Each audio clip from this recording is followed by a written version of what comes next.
So here we have our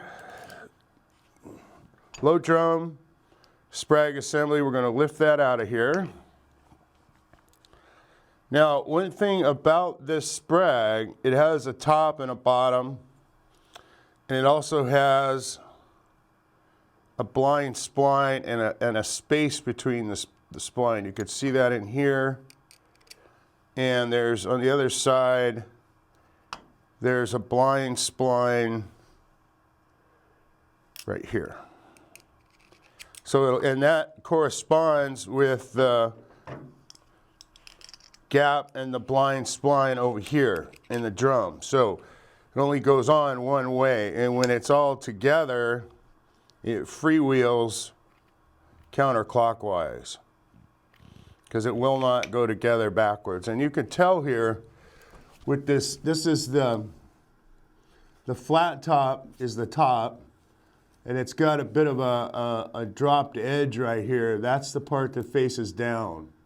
So we're going to get to tearing this apart here in just a minute. Well, let's go ahead and do it now while we're at it. So we're going to start with the flat side. It really doesn't matter if you want to start at the bottom, that's fine. Just remember the way things went together. Take the snap ring out. We got a washer, thrust washer, a wear plate I should say, and the race. You could see this has a hardening edge right here. That bluish color, that always faces the top. The bottom is clean, there's no case hardening right there, so we always know that this is going to be top. We've got an upper cup thrust washer and our sprag elements. Now I'm going to pull this out and I want to show you that the gaps, there's spaces right here. Those face the left. And there is, the bottom is smooth. Bottom is smooth, and the top has lubrication grooves in it. So that when we disassemble it this way, the smooth edge faces down, the top marks face up. So we're going to set that way. And then finally, we've got another cup washer that would go on the bottom, and then another spacer. So that's the way it all comes out of the sprag race. So what we're going to do is go ahead and clean this up, check for wear, chatter marks on the side. I haven't really seen these fail, so this is more just to clean it up and get the debris out of it and inspect it. So want to make sure everything's nice and clean so we can go back together with it. Cup washer facing up. The cup faces up, not this way, it goes this way. Our smooth side goes down into the sprag. See how long it takes me to work these things down in here. There we go. And the cup washer, this is down on it. And the spacer, wait. Before we put the spacer in, gotta put the race in. This washer holds the race, it captures the inner race there so it won't fall out or go anywhere. And then back together, and that's it for the sprag. Rotate, hold the inside, counterclockwise. So we're going to set that aside. Now let's leave the clutches in for right now. We're going to flip this bad boy over and take off the nut here for the moment. You know, we leave that nut on, we use that nut, so when we lift this up and it goes back into the case, it makes it a nice little holding tool. Okay, so before we take the clutches out of this, the low drum, we're going to take the shaft out. So to do that, I'm going to flip it over on the bench here, and we're going to take out these 2, 4, 8 bolts. They're 8 number 25 Torx bits. Now, these are torqued down to about 100 inch-pounds from the factory, and I don't recommend using an impact gun to get these out. And the reason why is you'll do something like I did. Don't do that. You key in on that, look, focus in on that right there, this nut right, this bolt right here. You could see that it's all augered out. That's what happens when you use a gun. And then you'll have to get a punch and a chisel, sharp chisel, and knock this thing out, which is what I had to do. So instead of using an impact gun, we're going to use an impact driver. I'm going to hook up the driver. Once it's all in there, you bang, and that will break these loose without twisting out the threads.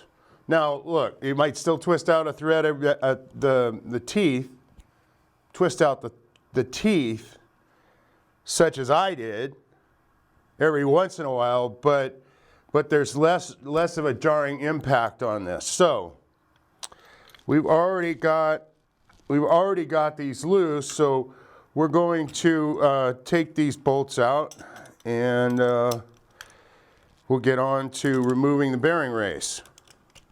Now this bearing race holder or support is a press fit into this low drum. You might be able to pry it up with a pry bar, but it's a pretty good size press fit. So what we're going to do is we're going to get in here with our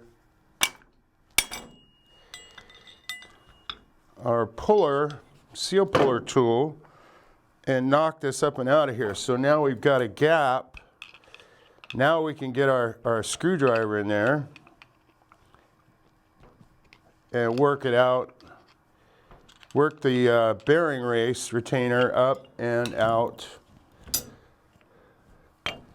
of the aluminum housing. So we're going to set that aside. Now the shaft just lifts up and out of there. So what we're going to do with this shaft, now I've already taken the old rings off and put in the scarf cut rings here, but I wanted to show you that this comes from solid rings. It comes with solid rings from the factory, so you're going to break those out with a pick or a small screwdriver and chuck those. So we're going to put those back together with it and clean up the shaft, inspect the bearing, make sure the threads are nice here. Okay, so we've got the new sealing rings installed. We've put a little assembly gel in there. It's holding them nicely into that. So it's all nice and clean, ready to be assembled. So, get our stuff out of the way here so we can take a look at our low drum. There's the earlier ones, the earlier drums had regular scarf cut sealing rings. Those are extremely prone to ring wear, and if you get one of those, it'll probably be worn out, but if it's not, I still want you to get rid of it. And we're going to go back together again. You see on the graphic up here the 3 different type of drums.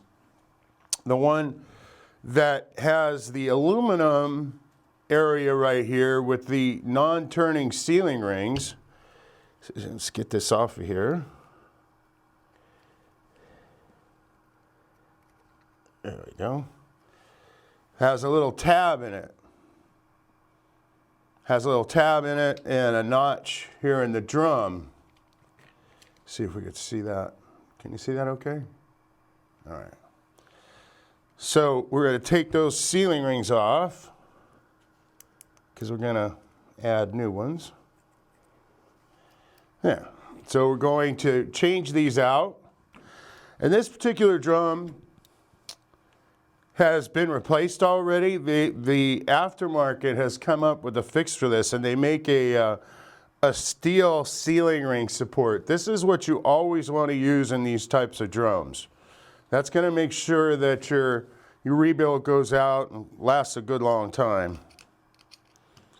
All right. Snap ring. We have 3 friction plates, 3 steel plates, and a pressure plate. Now,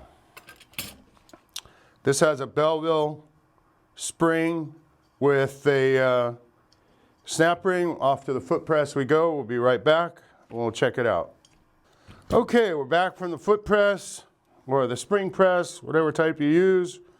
Just a plain old snap ring, Belleville spring, return spring, and a piston, which we're going to knock out.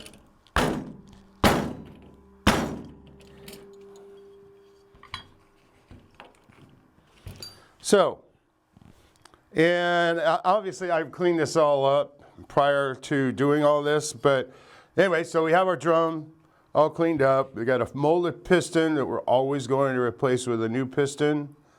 And so we're going to clean everything up, check our bearing races to make sure they're in good shape. This is the transfer gear, make sure the bearing's in good shape there. Replace any worn parts as necessary. And now we're ready to actually go back together with it because everything's all nice and clean.